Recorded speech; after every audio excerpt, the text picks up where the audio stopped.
An unforgettable incident. It is true that if we have joys in our life, we have sorrows too.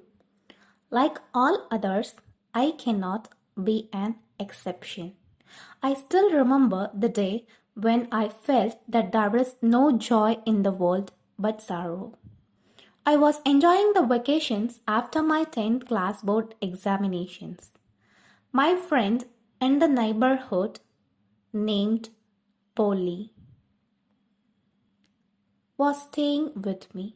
Her parents had gone to Bombay where her grandfather was to go undergo some major operation. I and my parents did our best to keep her happy and away from missing her parents. For us, it was playtime all through the day. One evening, as we were playing our little brain game, Scrabble, the postman called at my door with a telegram. It was sent by Polly's parents. Her grandfather's operation was successful, and her parents were to return the next day by plane. On reading it, Polly was overjoyed, and I joined her in her moment of happiness. That night, Polly did not sleep. She counted the hours till the early morning. We dressed hurriedly and my father took us to the airport.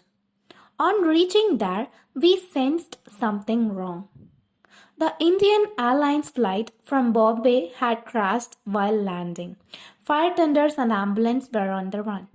Our hearts sank. Polly fainted from shock.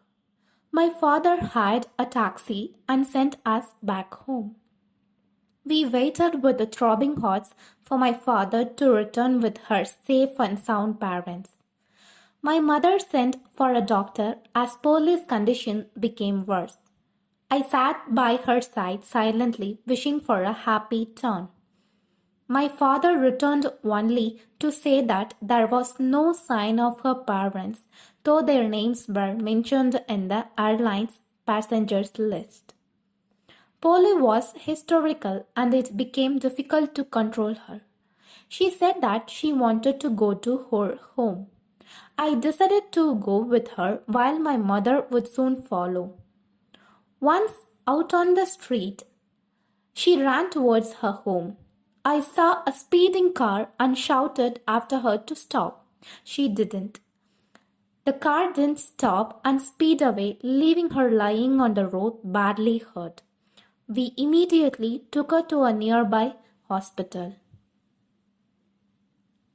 The doctors who examined her said she may recover gradually but did not confirm her recovery.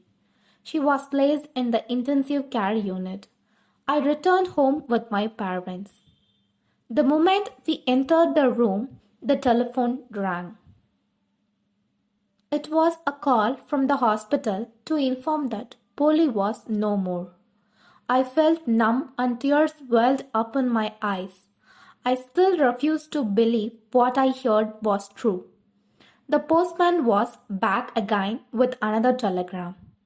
Surprisingly, it was from Polly's parents to inform that they had missed their flight due to some car trouble on their way to the airport. The news of Polly's parents as alive didn't touch my heart. Only for once did I feel a what if her parents had preferred to call on phone than to send a telegram. Then this wouldn't have happened. Polly could have been well and happy. Polly's parents were shocked to hear about their daughter's death. When they came home next day, but nothing could be done. Even today, when I remember the incident, every moment of that day flashes through my eyes and I begin to cry. Polly, why did you have to die? I have lost a good friend in you. Improve your English through listening by my videos every day. Please subscribe my channel for more videos.